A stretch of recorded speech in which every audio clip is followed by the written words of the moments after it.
Lehenengo zati zen, ez gara,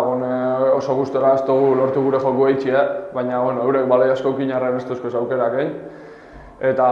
deskantzura heldu aurretik falta horretan sartuzko golak min asko egin duzku, ezta? Azkenien deskantzura 0-0 junde, gol bategaz bigarren zati zen ja irabazteko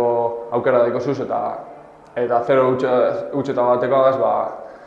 bi sartu bizuz eta min asko egin duzko horrek, eta bigarren golako da, bi faltatan heldu dira, gure partetik ez dugu zela ondo defendidu,